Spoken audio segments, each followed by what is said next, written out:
So hello everyone, welcome back to our channel coding train. So इस video में हम लोग डिस्कस करेंगे about type hints in fast API.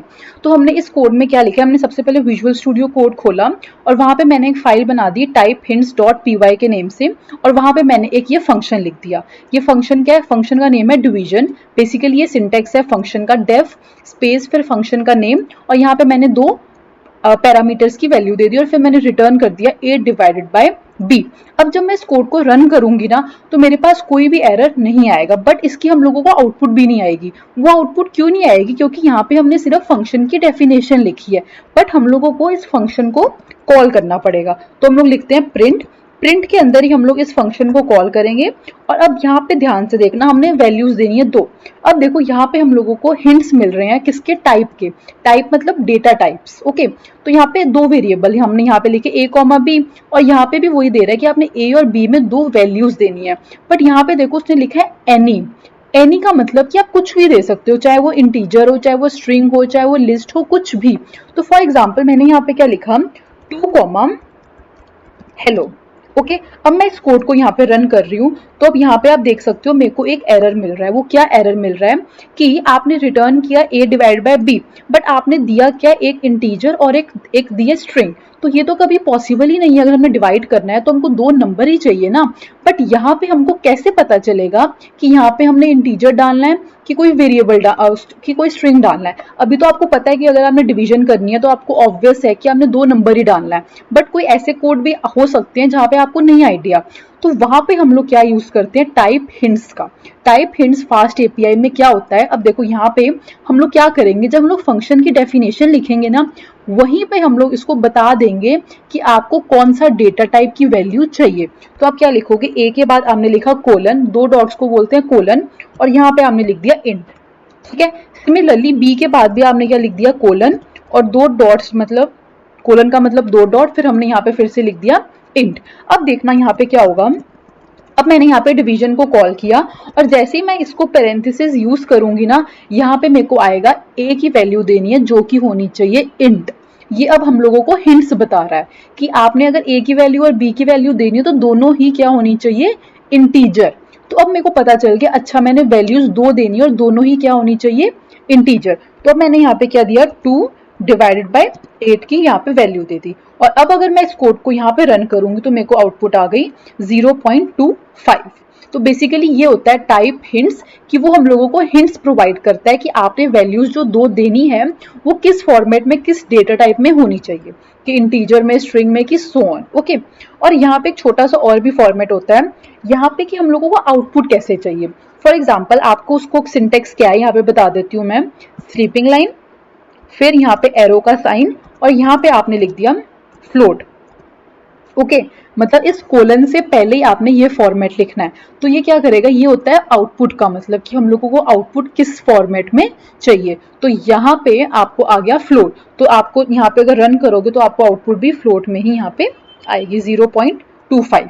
तो ये सिंटेक्स होता है, हम लोगों को आउटपुट बताता है कि आउटपुट हम लोगों को किस फॉर्मेट में चाहिए, तो आप उसी फॉर्मेट में नंबर डालना। ठीक है, तो यहाँ पे इस फॉर्मेट का इसका मतलब होता है कि हम लोग टाइप हिंट्स कैसे यूज करते हैं इन फास्ट एपीआई। ओके, अब एक छोटा सा और मेरे पास कोड है, मैंने यहाँ पे लिखा है। यहाँ पे हम लोग क्या कर रहे हैं, देखो हमने क्लास बनाई रेक्टेंगल नेम की। ओके, और यहाँ पे हमने क्या दिया, एक इसका बाय डिफॉल्ट इनिट फंक्शन होता है जो बाय डिफॉल्ट होता है। और ये कब हम लोग यूज करते हैं, इसको मैं हटा दूं, ये हम लोग कब यूज करते हैं? जब हम लोग इस क्लास के ऑब्जेक्ट को कॉल करते हैं। तो सबसे पहले हमने क्लास बनाई रेक्टेंगल नेम की, और इसमें हमने बाय डिफॉल्ट ये फंक्शन को क्रिएट कर दिया। यहाँ पे क्या होता है, सेल्फ, एक तो इटसेल्फ हम लोगों ने वेरिएबल देना ही होता है बाय डिफॉल्ट। उसके बाद हमने लिख दिया w जो कि इंट होना चाहिए, और h जो कि फिर से इंट होनी चाहिए। ओके, और यहाँ पे हम लोगों ने उसकी वैल्यूज को यहाँ पे स्टोर कर दिया। आपने पाइथन देखी होगी, इसके अगर आप ये फास्ट एपीआई डिस्कस कर रहे हैं तो मैं सोच रही हूँ कि आपको पाइथन आती है। तो यहाँ पे ये बहुत इजी है जो हमने क्लास ये बना ली। ठीक है, फिर मैं आपको हिंट दे रही हूँ कि जो ये इनिट फंक्शन होता है ना, ये बाय डिफॉल्ट फंक्शन होता है पाइथन में। इसमें क्या, इसको क्या करता है, ये वेरिएबल्स की वैल्यू स्टोर करता है। ठीक है, तो ये बाय डिफॉल्ट होता ही होता है पाइथन में अगर आपने कोई भी कोड लिखना है। ओके, उसके बाद देखो, अब यहाँ पे ये क्लास हमने खत्म कर दी। उसके बाद हमने क्या लिखा, एक एरिया फंक्शन यूज किया, और उसमें हमने क्या लिख दिया, r कोलन रेक्टेंगल। इसका मतलब होगा कि जो कुछ भी रेक्टेंगल वाली क्लास में हमारे पास जो भी ये होंगे वेरिएबल्स होंगे, मतलब W और H, वो वैल्यूज को हम लोग यहाँ पे यूज करेंगे। वो कैसे यूज करेंगे? हम लोग, ये हमारा फॉर्मेट है R:rectangle, ओके। और हम लोगों को यहाँ पे आउटपुट होगा कि आउटपुट हमारी इस फॉर्मेट में होनी चाहिए, मतलब कि इंट में होनी चाहिए। ये हमारा एक फंक्शन क्रिएट किया, ओके। उसके और फंक्शन में हमने जस्ट ये रिटर्न किया, मल्टीप्लाई करना है R, ठीक है, R into with into R dot height, मतलब कि ये एक मैं आपको स्पेस दे देती हूँ, ये ऐसे है, ये R डॉट विथ एक है, मतलब कि जो इसमें इसमें जो वेरिएबल्स होंगे, R मतलब रेक्टेंगल क्लास से जो वो वेरिएबल उठाएगा तो वो उसका नेम क्या होगा? विथ, क्योंकि हमने यहाँ पे क्या लिखा विथ। तो इस जो W की वैल्यू होगी ना जो हम लोग देंगे, वो एक विथ वेरिएबल में स्टोर है और एक हाइट वेरिएबल में स्टोर है। तो हाइट और W एज इट इज हो गया, बट हमने यहाँ पे क्या लिखा है? R dot. क्यों R लिखा है? क्योंकि यहाँ पे उसको उसके वेरिएबल्स को यूज करते वक्त हमने एक वेरिएबल दिया R नेम का, ठीक है। तो इसलिए यहाँ पे हमने R लिखा, तो हम लोग लिखेंगे R डॉट विथ मल्टीप्लाई का सिंबल, फिर R डॉट हाइट। अब हमारी ये क्लास रेक्टेंगल है, ओके। अब हमने रेक्टेंगल बार बार लिखने की जरूरत नहीं है, रेक्टेंगल इतना बड़ा, हमने क्या लिखा? उसका छोटा नाम लिख लिया, R नेम का वेरिएबल, ओके।